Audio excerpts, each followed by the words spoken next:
오셨습니다. 오늘 말씀을 전해주시는 목사님은 강희원 목사님이신데 캐나다에서 오랫동안 목회하시다가 지난 한 2년 전에 하나님 앞에 또 다른 깨달음을 허락받고 그리고 남아프리카 공화국 케이프타운에 자비량 선교사로 나가셔서 지난 2년 동안 부부가 함께 현장에 나가셔서 열심히 섬기시는 중에 이번에 떠나신 이후에 처음으로 캐나다 다시 방문하시게 되어서 저희 교회에 오시게 되었습니다. 우리 강희원 선교사님 오늘 교회란 무엇인가 이런 제목으로 말씀을 전해 주시겠는데 큰 은혜가 있을 것을 확실히 믿습니다. 우리 여러분들 오른손을 높이 들어서 하나님을 찬양하며 하나님께 감사드리며 우리 목사님과 성령 안에서 같이 인사를 나누시겠습니다. 할렐루야로 같이 인사 나누십니다.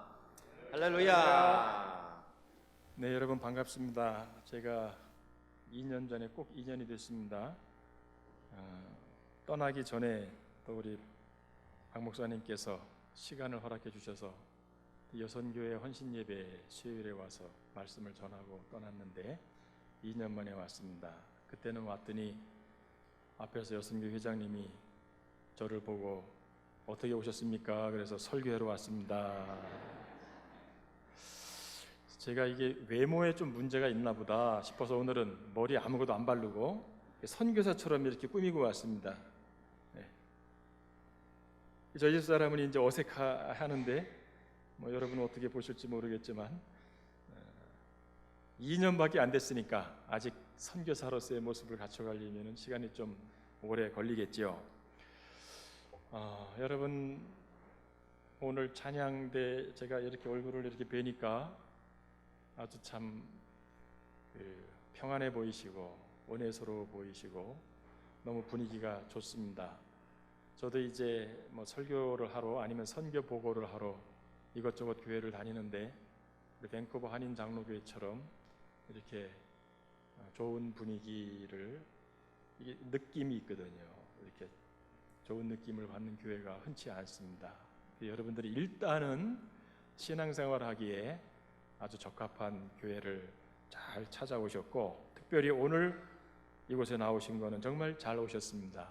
제가 오늘은 성경 말씀이 다 중요하지만은 그 가운데에서 우리가 신앙생활 하는 데에 가장 베이직이 되는 기본이 되는 말씀을 전해드리는데 오늘 이 말씀이 제대로 지켜지질 않아서 요즘에 교회가 교회답지 않은 그러한 교회로 교회 내에서도 마찬가지고 외부에서도 지탄을 받고 있습니다. 오늘 전해지는 말씀을 통해서 여러분이 동의가 되시고 이 말씀대로 살아가시면 훗날 하나님 앞에 섰을 때 잘했다고 칭찬을 분명히 받으실 거고 만약에 오늘 말씀을 들으시고도 그대로 따라하지 아니하시면 주님 앞에 섰을 때 주님께서 내가 너를 도무지 모른다고 말씀하실 수가 있습니다. 그래서 오늘 말씀에 귀를 기울이시고 우리 함께 하나님의 말씀을 전하는 저나 듣는 여러분이나 함께 경청하는 시간이 되시기를 바랍니다. 자, 오늘이 성령 강림 주일인데요. 2000년 전 예수님께서 부활하시고 40일 이 땅에 계시다가 승천하시고 10일 만에 이제 성령이 강림한 그 오순절을 계기로 해서 이 땅에 교회가 시작이 됐습니다. 예수님께서 40일을 이 땅에 계시다가 마지막 올라가시면서 남기신 말씀이 오늘 우리가 함께 읽은 본문 말씀입니다. 그러니까 유언과 같은 말씀이고 저는 예수님께서 이 말씀 안에 앞으로 그리스도인들, 예수님의 제자들, 이 교회가 해야 될 아주 중요한 사명을 함축해서 말씀하셨다. 그렇게 보고 있는데요. 이 말씀 오늘은 이제 저와 여러분이 성경 말씀을 좀 많이 읽게 될 것입니다. 좀 귀찮으시더라도 성경 말씀 읽을 때 어차피 읽어야 되니까 기왕 할 거면은 기쁨으로 하시는 게 좋습니다. 기쁨으로 말씀을 읽어 가시는 가운데에 또 우리 주님께서 깨달음을 주시리라 생각을 하는데 우리 본문 말씀 우리 같이 한번 다시 읽겠습니다. 시작. 예수께서 나와 말씀하여 이르시되 하늘과 땅의 모든 권세를 내게 주셨으니 그러므로 너희는 가서 모든 민족을 제자로 삼아 아버지와 아들과 성령의 이름으로 세례를 베풀고 너희에게 분부한 모든 것을 가르쳐 지키게 하라. 볼지어다 내가 세상 끝날까지 너희와 항상 함께 있으리라 하시니라. 이제 이 말씀을 마치시고 우리 주님은 하늘로 올라가신 거예요. 자, 이 말씀에서 우리 주님께서는 앞으로 세워질 교회, 그리스도인이 해야 될 중요한 두 가지를 말씀하셨습니다. 그러니까 교회는 다른 일은 하지 못하더라도, 하지 않더라도 이 두 가지는 반드시 해야만 하는데, 이 두 가지가 무엇이냐? 19절에 하나가 나오고 20절에 하나가 나옵니다. 19절 너무나 잘 아는 말씀이죠. 선교의 명령입니다. 그러므로 너희는 가서 모든 민족을 제자로 삼아 아버지와 아들과 성령의 이름으로 세례를 베풀라. 이거는 믿지 아니하는 자들에게 복음을 전하라고 하는 거예요. 교회가 해야 될 아주 중요한 사명 가운데 하나는 믿지 아니하는 생명들에게 복음을 전하는 겁니다.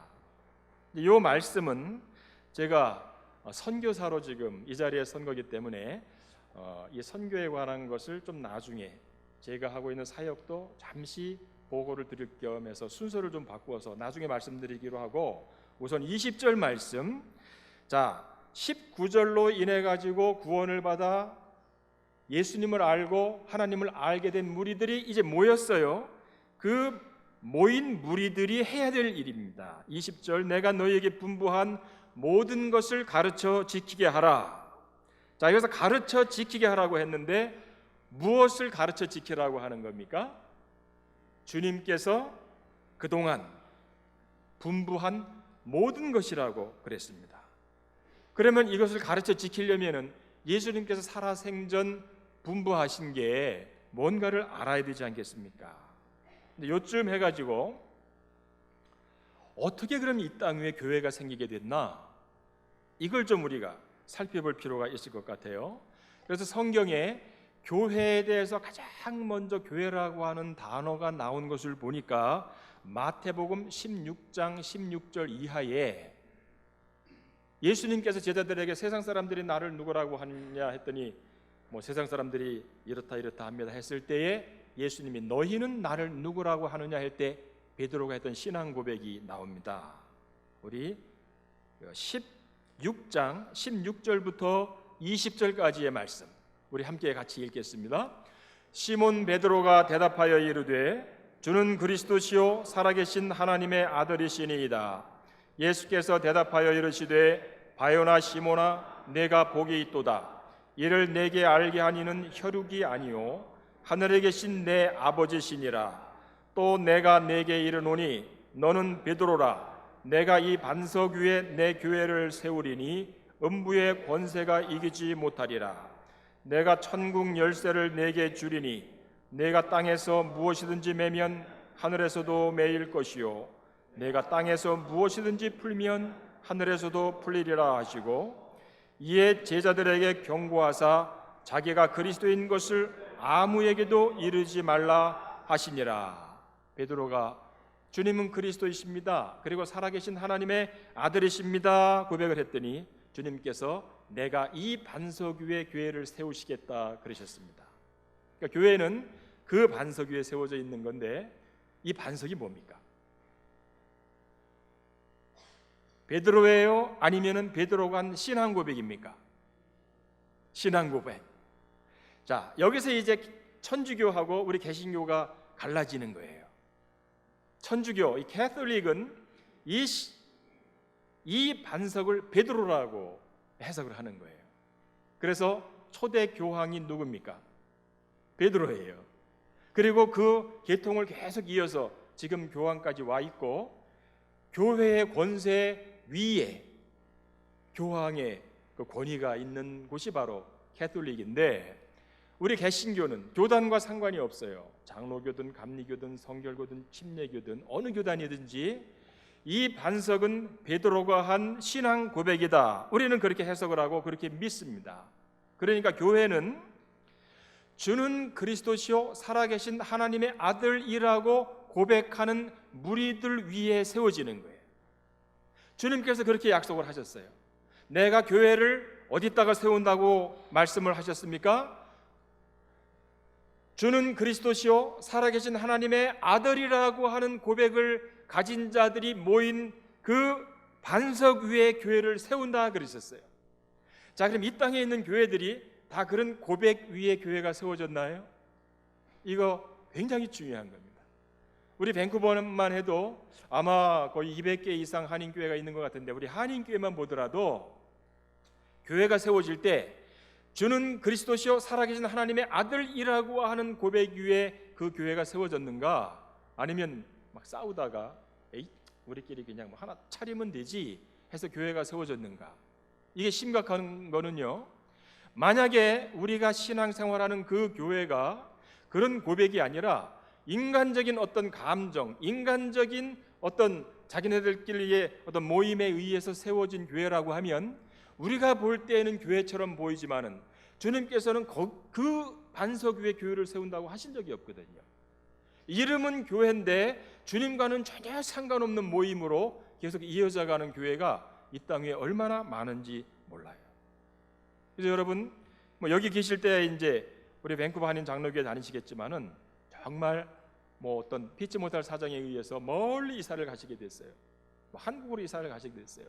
그때 교회를 찾으실 때에 이 교회의 시작이, 그리고 지금 이 교회가 주는 그리스도시요 살아계신 하나님의 아들이라고 하는 고백 위에 세워진 교회인지 아닌지 그거를 일단 살펴보고 교회를 선택을 하셔야 우리의 신앙생활이 인정받을 수 있는 신앙생활의 기본이 일단은 되는 겁니다.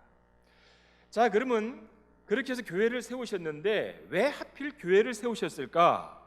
하나님이 우리를 교회라고 하는 이름으로 부르셨는데, 그러면은 교인들로 하여금, 구원받은 자들로 하여금 뭘 하게 하시려고 교회로 모이게 하셨을까? 이걸 제대로 알아야 우리가 신앙생활을 제대로 할 수가 있고 신앙의 목표를 제대로 세울 수 있지 않겠습니까? 하나님께서 왜 우리를 구원하셨는지, 뭘 하게 하시려고 구원하셨는지에 대한 해답이 성경에 아주 명확하게 나와 있습니다. 우리 에베소서 1장 3절부터 6절까지의 말씀 우리 함께 읽어볼까요? 자, 이 안에 왜 우리를 구원하셨는지, 구원하시고 나서 뭘 하게 하시려고 구원하셨는지에 관한 해답이 들어있어요. 여러분 잘 읽으면서 한번 찾아보세요. 함께 읽습니다. 시작. 찬송하리로다 하나님 곧 우리 주 예수 그리스도의 아버지께서 그리스도 안에서 하늘에 속한 모든 신령한 복을 우리에게 주시되 곧 창세전에 그리스도 안에서 우리를 택하사 우리로 사랑 안에서 그 앞에 거룩하고 흠이 없게 하시려고 그 기쁘신 뜻대로 우리를 예정하사 예수 그리스도로 말미암아 자기의 아들들이 되게 하셨으니 이는 그가 사랑하는 자 안에서 우리에게 거저 주시는 바 그의 은혜의 영광을 찬송하게 하려는 것이라. 답을 찾으셨나요? 우리를 구원하셔서 어떻게 하시려고 하세요?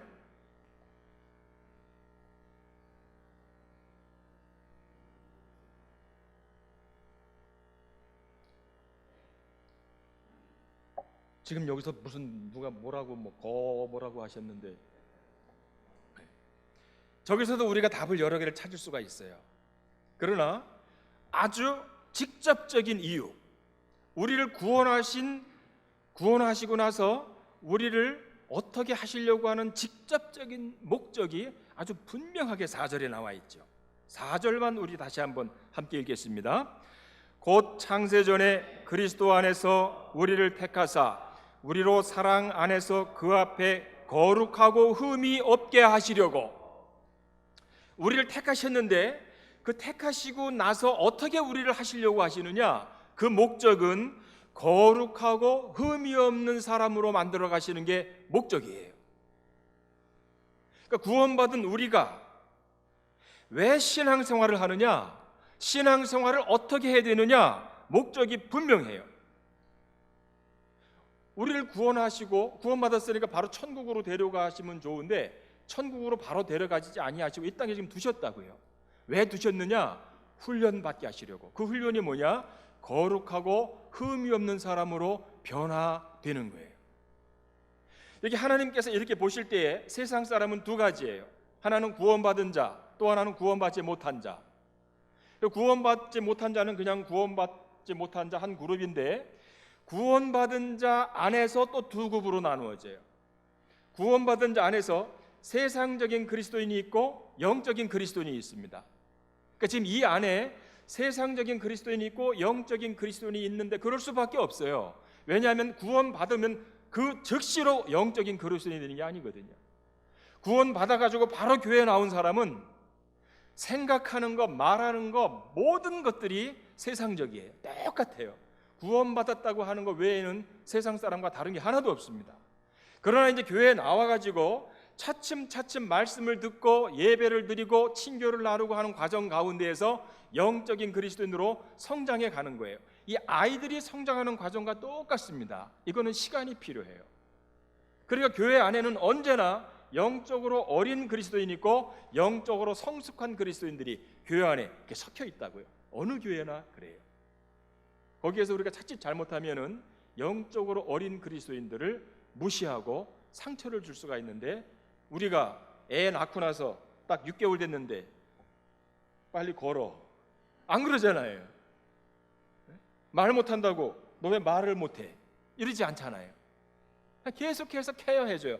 얘가 할 수 있는 거라고는 울고 똥 싸는 거밖에, 오줌 싸는 거밖에 없는데도 그 똥이 뭐 냄새가 좋대나 이러면서 막 케어하잖아요, 부모가.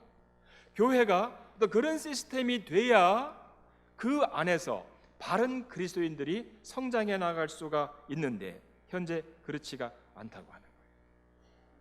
여러분, 교회는 거룩하고 흠이 없는 사람으로 성장해 나가고 훈련받는 곳이다. 여기에 대해서 잊지를 마시기를 바랍니다. 꼭 기억을 하세요. 교회는 다른 곳이 아니에요.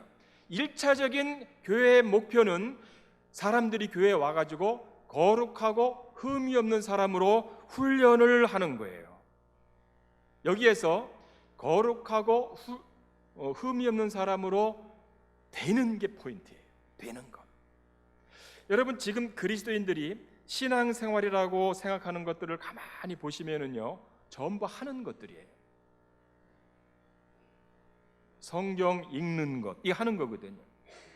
성경 많이 읽으면 좋은 줄 알아요. 물론 좋지요. 기도 많이 하면은 신앙이 좋은 줄 알아요. 전도를 많이 한다든가 구제를 한다든가 봉사를 한다든가 이 하는 것을 우리가 신앙생활이라고 생각을 하는데, 신앙생활은 무엇을 하는 게 아니라 내가 무엇이 되는 거예요. 우리 주님께서는 내가 무엇을 하는 것을 원해서 구원하신 게 아니고 무엇을 되게 하기 위해서, 그 무엇이 되는 게 뭐라고요? 거룩하고 흠이 없는 사람으로 되게 하기 위해서 우리를 구원하신 거예요. 그러니까 우리의 신앙생활의 초점 목표가 교회 모든 일이, 교인들이 거룩하고 흠이 없는 사람으로 성장해 나가는 데에 초점을 둬야 되는 거예요. 다시 쉽게 말씀을 드리면 신앙생활은 being의 문제이지 doing의 문제가 아니라고 하는 거예요. 주님께서 이거를 분명히 가르치시기 위해서 산상수훈에서 압축해서 어떻게 신앙생활을 해야 되느냐, 그리스도인은 누구냐라고 하는 거에 대해서 말씀을 하셨는데, 일단 마태복음 5장 13절부터 16절까지의 말씀 우리 함께 읽어보겠습니다. 시작. 너희는 세상의 소금이니 소금이 만일 그 맛을 잃으면 무엇으로 짜게 하리요? 후에는 아무 쓸데없어 다만 밖에 버려져 사람에게 밟힐 뿐이니라. 너희는 세상의 빛이라. 산 위에 있는 동네가 숨겨지지 못할 것이요, 사람이 등불을 켜서 말 아래에 두지 아니하고 등경 위에 두나니 이러므로 집안 모든 사람에게 비치느니라. 이같이 너희 빛이 사람 앞에 비치게 하여 그들로 너희 착한 행실을 보고 하늘에 계신 너희 아버지께 영광을 돌리게 하라. 자, 여기에서 우리 그리스도인을 세상의 소금이요 세상의 빛이라고 그러셨어요. 이 말씀을 제대로 이해를 해야 되는데요, 빛이 되라고 하는 거는요, 내가 빛이 돼가지고 상대방을 찾아가서 상대방을 바꿔놓으라 이런 말씀이 아니에요. 소금도 마찬가지입니다. 소금과 빛을 말씀하시는 것은 상대방 내부에 들어가서 상대방을 고치라고 하는 말씀이 아니라 너희는 세상의 빛이라는 거예요. 비잉의 문제예요. 내가 세상의 빛으로 있으라는 거예요. 너희는 세상의 소금이라고 하는 거예요. 그저 나는 빛으로 나를 태우고 있으면 돼요. 내가 그저 소금으로 가만히 있으면 되는 거예요. 그 비잉을 하라는 겁니다. 뭘 하라고 하는 게 아니에요. 세상의 소금이 되어 있으면 되는 거예요. 그래서 세상이 필요로 할 때에 나를 갖다가 쓰도록 나는 소금이 되어져 있으면 되는 거예요. 그저 나를 태워서 빛으로 있으면 되는 거예요. 그러면은 나를 필요로 하는 데서 나를 갖다가 쓰면 되는 거예요. 어두운 곳을 밝히면 되는데, 우리의 빛은 레이저빔이에요. 레이저빔. 그래가지고 상대방을 막 쏴요. 이렇게. 신앙 생활을 잘한다고 하는 사람이 저지를 수 있는 큰 잘못이 신앙 생활을 잘못하는 것처럼 보이는 사람을 쏜다고 하는 거예요. 그러니까 자기는 가르치는 것 같지요. 봉사는 그렇게 하는 게 아니야 하고 쏜다고요. 교회 생활은 그렇게 하는 게 아니야 하고 쏴요. 그 쏘임을 받은 사람이 상처를 받습니다. 경우에 따라서는 죽이기도 해요. 이 사람이 신앙적으로 죽임을 당하는 경우도 우리 주변에서 너무 흔히 일어나고 있는 일이에요. 소금이 돼가지고 가만히 있으면 나를 필요한 사람 나갔다 쓰면 되는데, 내가 소금이 돼가지고 가서 막 말로 들이붓는 거예요. 그 음식이 어떻게 되는 거예요? 못 먹어요. 나 때문에, 나의 이 신앙의 빛됨과 소금 때문에 오히려 한 생명을 죽이기도 하고 어떠한 모임에 독약을 뿌리는 경우가 우리 주변에 얼마나 많이 일어나는지를 몰라요. 이제 이런 비유가 계속 나와요. 마태복음 7장을 보시면 반석 위에 지은 집, 모래 위에 지은 집 비유가 나오는데 같이 한번 읽어보겠습니다. 마태복음 7장 24절부터 27절까지의 말씀 함께 읽습니다. 시작. 그러므로 누구든지 나의 이 말을 듣고 행하는 자는 그 집을 반석 위에 지은 지혜로운 사람 같으리니 비가 내리고 창수가 나고 바람이 불어 그 집에 부딪히되 무너지지 아니하나니 이는 주추를 반석 위에 놓은 까닭이요 나의 이 말을 듣고 행하지 아니하는 자는 그 집을 모래 위에 지은 어리석은 사람 같으리니 비가 내리고 창수가 나고 바람이 불어 그 집에 부딪힘에 무너져 그 무너짐이 심하니라. 여기서 이제 행하는 자와 행하지 않는 자라고 하는 그 단어가 두각되는 바람에 이게 행함과 행하지 않음의 비유로 우리가 착각할 수가 있는데요, 만약 이게 행한 자와 행하지 않은 자의 비유라고 하면은 지은 집을 가지고 대조를 해야 되는데 여기는 기초를 대조를 했어요. 그리고 가만히 보세요. 집은 똑같은 집이에요. 뭐 특별히 어떤 재료를 썼다라는 말이 나오지 않지만 그냥 집 해가지고 제가 이해하기로는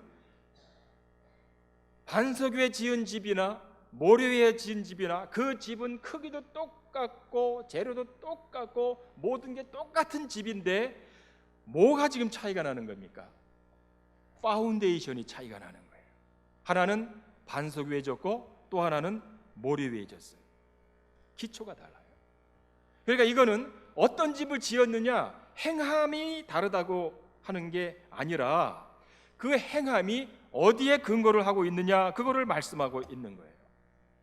홍수가 났을 때 무너지는 이유가 기초 때문이라고 하는 거예요. 여러분, 우리가 왜 신앙생활 하다가 무너집니까? 기초 때문에 그래요. 똑같은 봉사를, 예를 들어서 우리 성가대원으로 봉사를 하는데요, 성가대원으로 봉사를 하다가 시험을 당하는 경우가 있잖아요. 왜 시험을 당할까요? 왜 누가 와서 팍 치면은 넘어질까요? 기초가 잘못되어 있어서 그래요.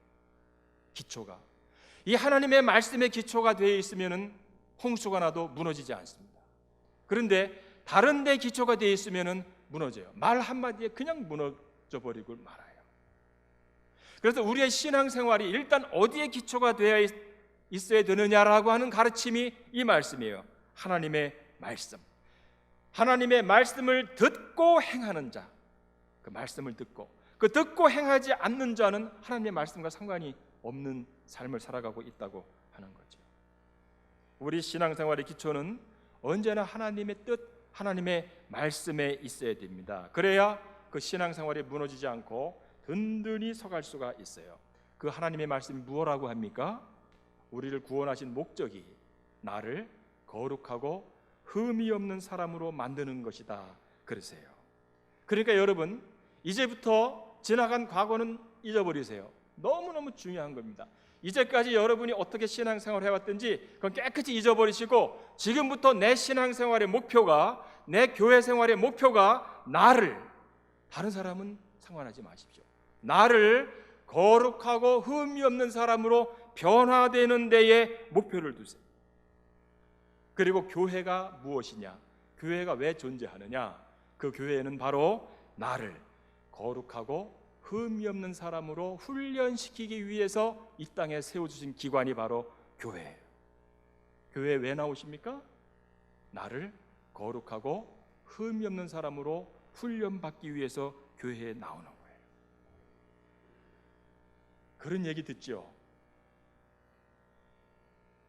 교회에 갔더니 아무개 때문에 내가 신앙생활 할 수가 없어. 야, 그 인간만 없으면 내가 정말 열심히 섬길 수가 있는데 그 사람 때문에 신앙생활 없다고 그래가지고 그 교회 다니다가 이 교회 오신 분들 여기 계셔야지. 그죠? 예? 아마 이 교회에서 그 사람 때문에 내가 신앙생활 못하겠다고 해도 다른 교회 가신 분은 또 있다. 뭐가 잘못된 겁니까? 교회는 그런 사람이 있는 데가 교회예요. 만약 그 사람이 없으면 교회가 아니에요. 왜? 교회는 훈련 장소이기 때문에 그래요. 내가 어떻게 거룩하고 흠이 없는 사람으로 훈련받습니까? 그 나를 못 살게 구는 사람이 있어야 돼요. 여러분, 훈련소, 교회는, 제가 한국에 가서 어느 교회 갔더니요, 성가대가 찬양을 하는데 찬양이 천국 같은 우리 교회 막 찬양을 하더라고요. 제가 깜짝 놀랐어요. 여러분, 교회는 천국 같으면 큰일 납니다. 왜냐하면 훈련소거든요. 근데 많은 사람들이 교회가 천국 같은 교회를 찾아요. 가서 좀 이렇게 좀 편안하고 그런데. 근데 훈련은 그러면 절대로 될 수가 없죠. 여러분, 그 이제 올림픽이 얼마 안 남았는데 올림픽 선수가 이제 어디 훈련소에 들어갔어요. 태능 선수촌에 한국에 들어갔다고요. 근데 내가 수영 선수 딱 갔더니 가만히 앉아 계세요. 그리고 어떤 사람이 대신 헤엄쳐줘, 나 대신에. 내가 훈련이 되나요? 내가 역도 선수인데 코치가 나를 훈련을 시켜야 되는데 가만히 앉아 쉬십시오, 편안하게 계세요. 그리고 코치가 대신 역도를 돌아오게 했어요. 이렇게. 그건 훈련소가 아니잖아요. 교회가 내가 막 어렵게 봉사 생활을 하고 나를 막 힘들게 만들어서 거기서 내가 막 그걸 참으면서 말씀으로 이겨가면서 기도로 이겨가면서 이 거룩하고 흠이 없는 사람으로 훈련을 받는 교회가 진짜 교회예요. 그러니까 이 밴쿠버 한인 장로교회에 나를 못 살게 구는 사람이 많으면 많을수록 이거는 정말 좋은 교회예요. 아니 보세요, 저쪽 교회에서 여러분을 힘들게 만들었어. 여기 왔잖아요. 여기 왔더니 왼수가 없어요? 있잖아요. 막 지금 얼굴에 떠오르죠, 그 사람 얼굴. 예? 있다고요. 근데 그게 교회라니까는요. 우리가 교회에 대해서 너무 지금 잘못된 생각을 가지고 있는 거예요. 그렇게 교회를 세우시고 그러면 그 교회에서 거룩하고 흠이 없는 사람으로 훈련을 받는데 어떤 식으로 훈련을 받느냐 하는 게 또 예수님께서 미리 말씀해 주셨어요. 역시 산상수훈에 나오는데 한번 보세요. 마태복음 5장 39절부터 45절까지의 말씀이에요. 내가 거룩하고 흠이 없는 사람으로 훈련받는 방법입니다. 우리 함께 읽습니다. 시작. 나는 너희에게 이르노니 악한 자를 대적하지 말라.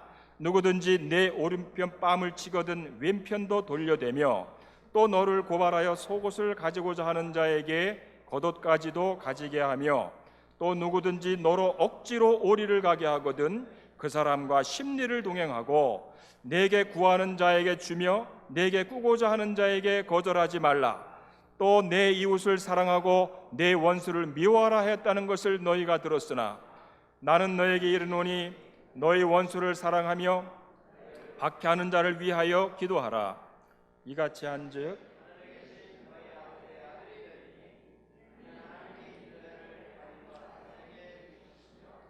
비를 의로운 자와 불의한 자에게 내려주심이라. 자, 이거 보세요.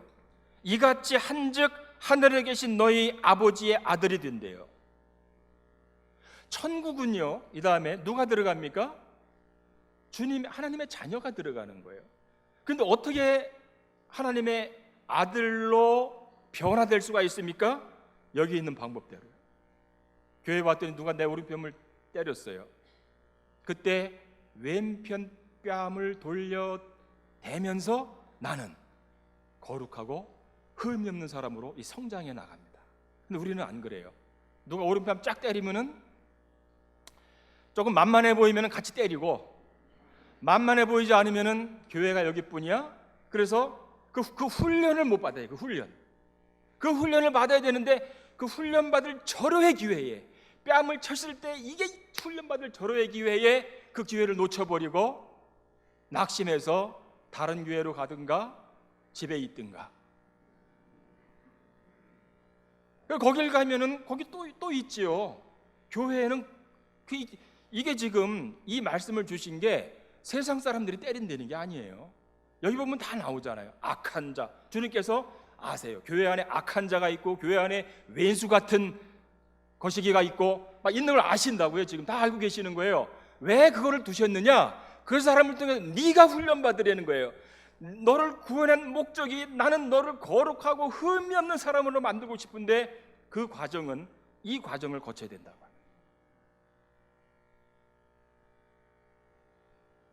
여러분 주변에 왼수가 있다는 게 얼마나 감사합니까? 훈련받을 수가 있으니까. 계속해서 좀 더 읽어볼까요? 그 다음 9절입니다. 너희가 너희를 사랑하는 자를 사랑하면 무슨 상이 있으리요? 세리도 이같이 아니하느냐? 또 너희가 너희 형제에게만 무난하면 남보다 더하는 것이 무엇이냐? 이방인들도 이같이 아니하느냐? 그러므로 하늘에 계신 너희 아버지의 온전하심과 같이 너희도 온전하라. 이제 아셨죠? 왜 교회에 왼수가 있나? 아니 교회가 사람들이 보통 아니 왜 교회에 이런 사람이 있나? 이게 뭐가 잘못된 게 아니냐 요즘에 교회가. 근데 교회가 잘못된 게 아니라 내가 잘못 알고 있었던 거예요. 예. 교회는 그런 데인데 내가 엉뚱한 교회라고 하는 거에 대한 이상한 이 두림을 가지고 이상한 생각을 가지고 와서 자기 생각에 교회를 맞추려고 하는데 이 교회가 아니거든요. 근데 교회는 그게 아니에요. 교회는 이게 교회라. 훈련하라고. 그래서 그 원수를 위해서 대적하는 게 아니라 기도하라고 그래요. 그 원수가 어려움을 당할 때에 도와주라고 해요. 쉽지 않죠. 쉽지 않아요. 쉬우면 하라고도 안 그러죠. 그러나 거룩하고 흠이 없는 자로 성장해 가는 데에는 이 길밖에 없어요. 성경의 요구가 다 이래요. 우리 주님만 그렇게 말씀하신 게 아니라 사도 바울, 그 위대한 사도 바울이 어떻게 하라고 했느냐 똑같은 얘기를 합니다. 로마서 12장 14절부터 21절까지의 말씀 우리 함께 읽을까요? 너희를 박해하는 자를 축복하라. 축복하고 저주하지 말라. 즐거워하는 자들과 함께 즐거워하고 우는 자들과 함께 울라. 서로 마음을 같이하며 높은 데 마음을 두지 말고 도리어 낮은 데 처하며 스스로 지혜 있는 채 하지 말라. 아무에게도 악을 악으로 갚지 말고 모든 사람 앞에서 선한 일을 도모하라. 할 수 있거든 너희로서는 모든 사람과 더불어 화목하라. 내 사랑하는 자들아 너희가 친히 원수를 갚지 말고 하나님의 진노하심에 맡기라. 기록되었으되 원수 갚는 것이 내게 있으니 내가 갚으리라고 주께서 말씀하시니라. 내 원수가 줄이거든 먹이고 목마르거든 마시게 하라. 그리함으로 내가 숯불을 그 머리에 쌓아 놓으리라. 악에게 지지 말고 선으로 악을 이기라. 교회에서 이 훈련을 하시려는 거예요. 그래서 하나님께서 우리를 구원하셨고 구원받은 우리를 거룩하고 흠이 없는 사람이 되기를 원하시기 때문에 그 훈련 받을 때 하나님은 얼마나 안타깝겠어요. 그러나 그 과정밖에는 없으니까. 그 올림픽 선수들 그 훈련 받는 과정 보면은요, 불쌍해서 못 본다고요. 근데 왜 그 훈련을 자처해서 합니까? 메달이 기다리고 있기 때문에. 그 메달 때문에. 우리 똑같아요. 이 땅 위에 지금 우리가 살 수 있는 삶이 뭐 얼마나 사시겠어요, 여러분? 앞으로 길게 살아봤자 이렇게 대충 연세를 보니까 앞으로 뭐 70년 살면 뭐 오래 사시는 것 같아요. 맥시멈. 그 70년을 요 방법대로만 잘 살면 영원한 삶이 기다리고 있다니까는요. 근데 그거를 자꾸 훈련을 피하다가 어느 날 돌아가시고 나면 영원한 상급이 없는 거예요.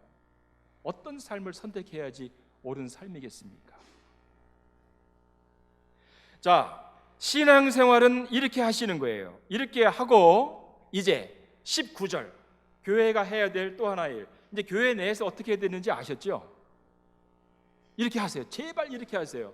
그래서 이 다음에 여기서는 좀 힘드시겠죠. 그 왼수를 대접하려고 그러면은 막 지금 저 왼수가 지금 막 씹어 먹어도 괜찮은데 이거 대접하려고 그렇게 힘들겠지만은 그러나 그렇게 하시고 나면 이 다음에 저보다 혹시 천국을 먼저 가시게 되면 나중에 제가 갔을 때 여러분이 막 두 손 들고 저를 아마 이렇게 맞이하실 거예요. 그때 강선교사가 와가지고 한 그 얘기대로 살았더니 이렇게 귀한 상이 있는 줄 몰랐다. 근데 저는 이거를 확신해요. 이거는 진리예요. 확신이 있으니까 여러분 그렇게 꼭 사시길 바랍니다. 앞으로 사시는 몇 날이 될지 모르겠지만은 이제 교회 안에서 내가 봉사를 열심히 하고 있는데 누가 옆에 와가지고 장로 되려고 그래? 넘어지지 마세요. 거룩하고 흠이 없는 사람으로 자랄 수 있는 기회구나. 또 장로님 찾아와 그런다고요. 장로가 왜 그래? 이런다니까 사람들이 와가지고. 그때 어떤 생각을 가져야 된다고요? 오케이, 좋은 기회다. 그렇게 생각을 하세요. 쉽지 않아요. 그런데 쉽지 않다고 해가지고 애초부터 포기하면은 신앙 절대로 잘하지 않습니다. 처음에 이제 앞으로 처음에 그런 이런 어떤 그 왼수 같은 말을 할 때에 자 처음이 중요해요. 이제 앞으로 그런 게 딱 왔죠. 그 기회를 잘 살려보세요. 그러면 여러분이 그다음에 알게 돼요. 이런 기쁨이 있구나. 이런 믿음의 성장이 있구나. 그 기쁨을 맛보시게 돼요. 왜냐하면 하나님께서 우리를 사랑하시기 때문에요. 시험을 감당할 만한만 주신다고 그러셨다. 감당할 만한. 내가 감당을 안 해서 그래요. 감당할 수 있어요. 그리고 정말 감당할 수 없으면 피할 길을 주신대요. 그 왼수를 뭐 병원에 입원시키든지 어떻게든지 하여튼 잠시 피할 시간을 주세요. 그리고 한 3개월 있다가 다시 퇴원시켜갖고 또 보내고 뭐 이리 그러니까 무조건 이겨야 돼. 무조건 이겨야 돼요. 여러분 테스트하고 템테이션은 언제나 같이 와요.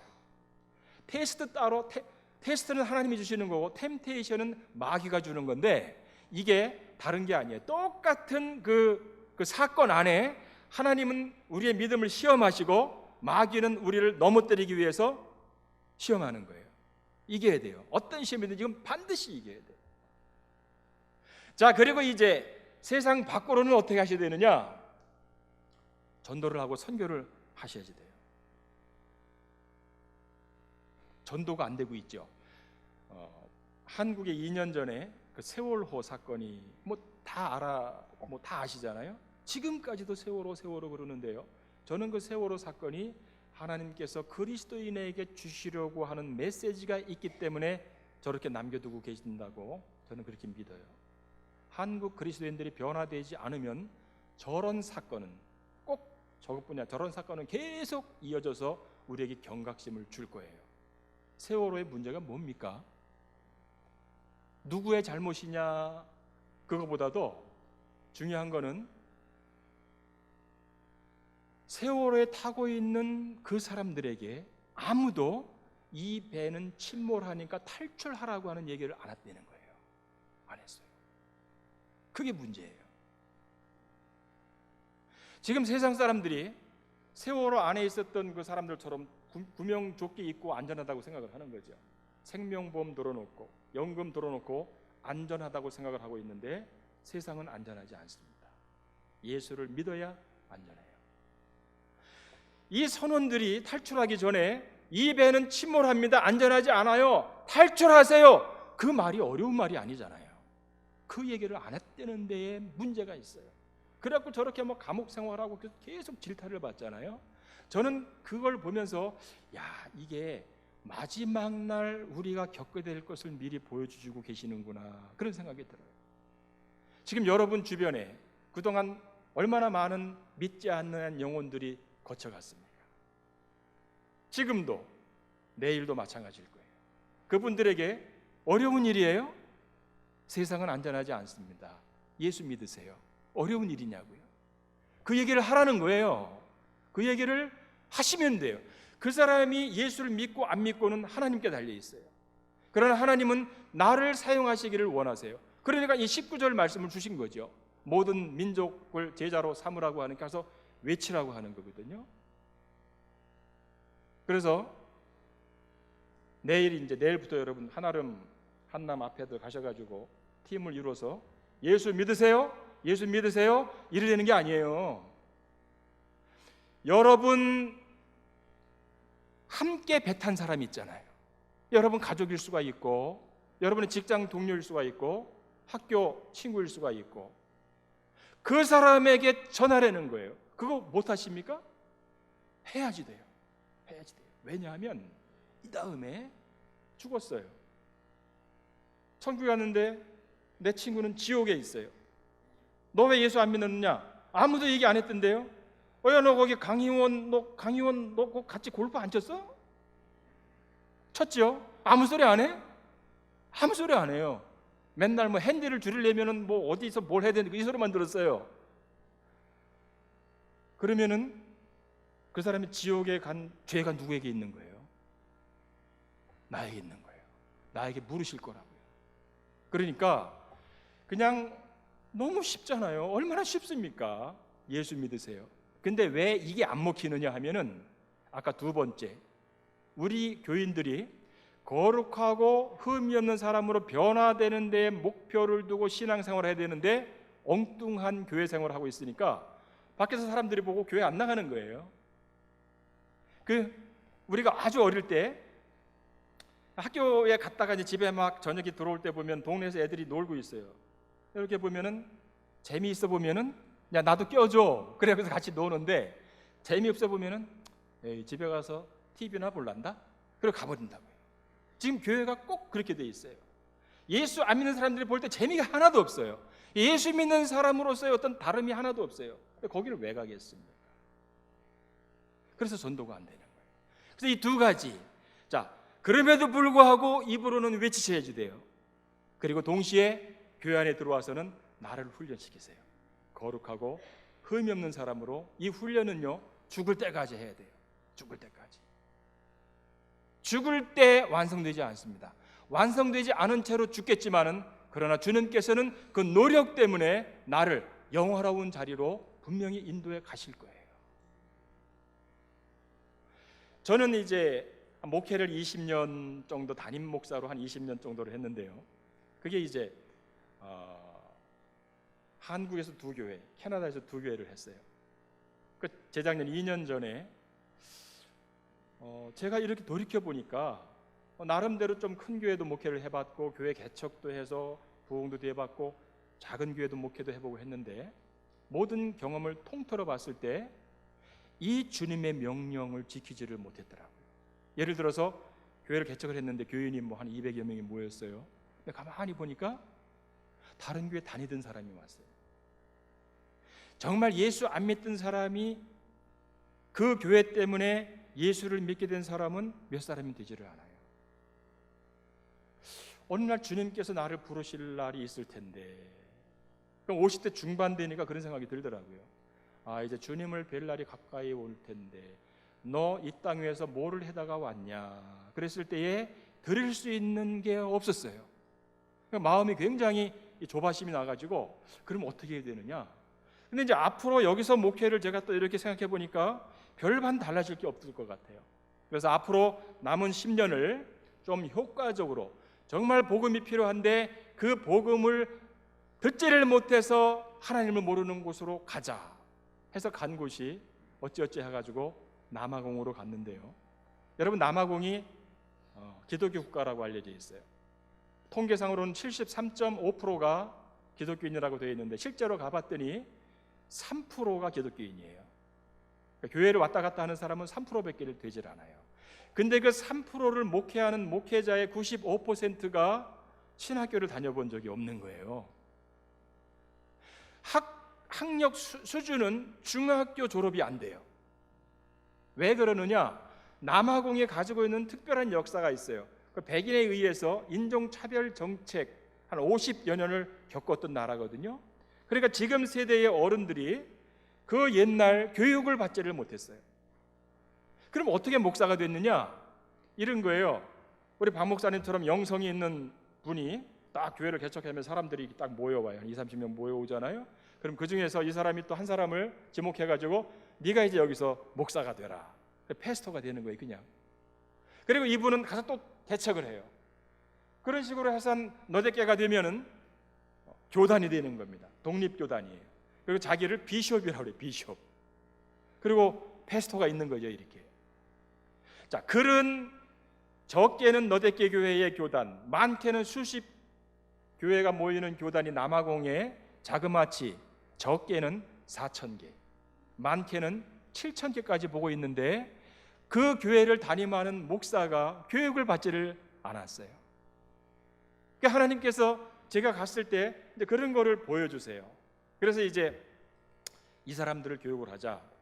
그러면 한인 선교사가 가지 않은 데를 가자. 그래서 케이프타운에서 한 2시간 정도 떨어진 마을이에요. 이제 조그만 시골 마을인데 그쪽에 가가지고 신학교 사역을 하고 있습니다. 성경이 몇 권인지도 모르는 목사님도 있어요. 가르치는 거예요. 목회를 하고 있는 거예요. 그 사람들을 바르게 가르치는데 이분들이 얼마나 그 배움에 따라서 좋아하고 교인들이 너무너무 좋아한다는 거예요. 맨날 예수 이름만 할렐루야만 하고 있다가 성경을 이야기하니까 너무 좋아하고 변화가 일어나고 있는데 이 흑인들이 빈민이잖아요. 뭐 잘 아실 거예요. 이미 여기 남아공 선교사 2분을 서포트하고 계시니까 너무나 어려우니까 여기에 신학교를 세워도요, 저 마을에 있는 사람이 교통비가 없어서 여기를 못 옵니다. 그래서 천상 저 마을에도 또 하나를 세워야 되는데 지금 이런 식으로 세운 데가 제가 관여하는 데가 지금 3군데가 되는데 어차피 한 군데를 제가 집중적으로 2년은 관여를 해야 그 다음에 거기서 훈련받은 사람을 또 좀 세우고 다른 데를 할 수가 있는데 그렇게 2년 따져보니까 제가 앞으로 10년을 한다고 해도 5군데밖에는 세울 수가 없어요. 좀 더 많은 선교사들이 왔으면 좋겠다, 이런 생각을 하고요. 저는 갈 때 아까 자비랑 선교사라고 말씀하셨는데 그렇습니다. 마음이 너무 급해가지고 그냥 떠나갔어요. 저랑 친하게 지내던 목사님 한 분이 강 목사님이 선교에 대해서 몰라서 그러는데 그렇게 갔다간 큰일 안 되는 거예요. 후원자를 이렇게 후원교회든지 이렇게 해놓고 그리고 가야지. 거기서 후원 그거 없으면 어떻게 되는 거예요. 근데 저는 하나님의 말씀 가운데에 다 믿지만은 제 경험상 늘 제가 반복해서 제가 다른 분들에게도 이야기하는 성경 구절이 있어요. 이게 뭐냐면은 너희는 먼저 그의 나라와 의를 구하라. 그리하면 이 모든 것을 더하시리라. 저는 그 말씀을 믿어요. 그래서 내가 그냥 하나님의 나라와 의를 구하는 선교를 하면 이 모든 것을 더해 주신다고 그랬잖아요. 그러니까 이건 더해지는 거예요. 근데 이분이 그렇게 하면 안 된다는 거예요. 자꾸 그래가지고 내가 사탄아 물러가라. 속으로만. 이분은 저를 걱정해 주는 것만. 걱정해 주니까. 그리고 목사님 이제 그만 말씀하십시오. 저는 자꾸 목사님께 말씀하셔가지고 제 목적이 흐려지는 걸 원치 않습니다. 그렇게 얘기는 했어요. 근데 이 목사님이 한심하니까 웃고 말았는데 이번에 와가지고 지난 월요일에 우리 목사회가 있어서 거기 갔더니 잠깐 선교 보고 해달라서 갔더니 그 목사님이 이제 있어요. 다른 목사님들하고 있을 때 그 얘기를 했죠. 이 목사님이 정말 그래서 지난 2년 동안 어떻게 사셨어요? 그래서 어떻게 살긴요? 잘 살았죠. 그러니까 저는 지금도 아무런 걱정이 없어요. 하나님을 믿으면, 하나님의 말씀을 믿으면, 만약에 제가 거기 가서 굶는다고 하면 뭐가 문제인 거예요? 제가 하나님의 나라와 의를 구하지 않기 때문에 모든 것이 더해지지 않는 거지요. 근데 이게 선교사만 그렇습니까? 그리스도인이 그래요. 여러분, 하나님께서 우리와 동업을 하자고 하시는데 그 동업이 너는 하나님의 나라와 의를 구하면 하나님은 나는 네가 이 땅에 살아내 필요한 것을 더해 주시겠다고 동업을 하자고 하는 거예요. 비즈니스 동업을 하는데 우리는 하나님 비즈니스 파트를 자꾸 하려고 그래요. 근데 그거 먹고 사는 거를 애써서 찾으면 찾아져요. 문제는 뭡니까? 하나님께서 원하시는 하나님의 나라와 의를 구하지를 못한다는, 이루어지지가 않아요. 그게. 그러나 이쪽을 선택을 하면은 이쪽을 선택하는데 100% 헌신을 해야 돼요. 그게 참 이상해요. 사탄이 그냥 이렇게 해가지고 얘를 넘어뜨릴 만큼까지 간다고요. 그때도 하나님이 책임져 주실 거야 하면은 사탄이 꼬리를 내려요. 그리고 하나님이 반드시 개입을 하세요. 아니, 하나님이 일을 하는데 하나님이 안 그러시겠는가? 저는 그렇게 믿고, 근데도 만약에 안 도와주셔가지고 굶어서 죽으면 어떻게 할까? 좋지 뭐. 좋잖아요. 아니, 여러분 그렇잖아요. 천국 먼저 가면 좋은 거 아니에요? 저는 그 한국에서 여러분들 이제 영주권 여기 신청하고 캐나다 비자 나올 때를 얼마나 고대하셨습니까? 그래서 이제 대사관에서 비자를 보내줬을 때 기분이 어땠어요? 막 슬펐나요? 기뻤잖아요. 비자 받았다고 이제 갈 수 있다고. 자, 그러면 우리가 이 땅에 살면서 천국의 소망을 두고 있대요. 여기보다 천국이 훨씬 좋대. 우리가 그렇게 지금 얘기하고 믿고 있는데 어느 날 병원에 갔더니 당신 그 암이 6개월밖에 못 삽니다. 그러면 우리의 반응이 어떻습니까? 울고불고 난리예요. 왜 그래요? 천국 가는 비자 받았는데 왜 그래? 저희가 좋다면서요. 그러면 잔치를 해야 돼요. 목사님 전화해가지고 목사님 저 6개월 있으면 천국 간답니다. 할렐루야. 와서 예배 드려주세요. 교인들 모아가지고 막 집들이 하고 난리를 쳐야 된다고요. 근데 막 장례식 분위기예요. 왜 그렇습니까? 우리의 믿음이 잘못되어 있어요. 하나님을 믿는다고 하면서 안 믿어요. 이 신앙생활 하는 거 보면 그게 나타나요. 예를 들어서 강도가 여러분 옆구리에 총을 딱 들이대고 지갑 내놔 아니면 죽일 거야. 그럴 때 여러분 어떻게 하세요? 지갑 줘요? 아니면 죽여 그러세요? 지갑 주지 당연히. 우리 그러거든요. 근데 교회 와가지고 우리가 막 나의 생명 드리니 주여 받아주소서 하고 막 생명 다 드린대요. 근데 헌금은 안 해. 이상하잖아요. 생명은 드릴 수가 있는데 돈은 못 드린대요. 강도한테는 생명 살려주세요 돈 줄게 이러는 사람이 교회 와서는 거꾸로예요. 왜 그래요? 하나님을 몰라요. 이름만 부르는데 정말 하나님에 대한 믿음이 없어요. 저는 이제부터 우리 밴쿠버 한인 장로교회 교회 여러분께서 오늘 주신 말씀 잘 기억하셔서 교회 내에서는 내가 거룩하고 흠이 없는 사람으로 변화되는 데 초점을 맞추시고요. 이제부터 만나는 여러분 주변 사람들에게 너무 쉽잖아요. 예수 믿으세요. 말씀을 하시고요. 하나님께서 분명히 책임져 주십니다. 예수 믿는 내가 하는 사업과 예수 믿지 않는 저 사람이 하는 사업과는 달라야 돼요. 나는 돈 벌려고 이게 하는 게 아니라 하나님의 나라와 의를 구하기 위해서 이 일을 하는 목적을 도와보세요. 하나님께서 분명히 다른 사람이 느끼지 못한 은혜를 더해 주실 겁니다. 그 은혜가 여러분들의 삶에 넘치시기를 바랍니다. 기도하시겠습니다.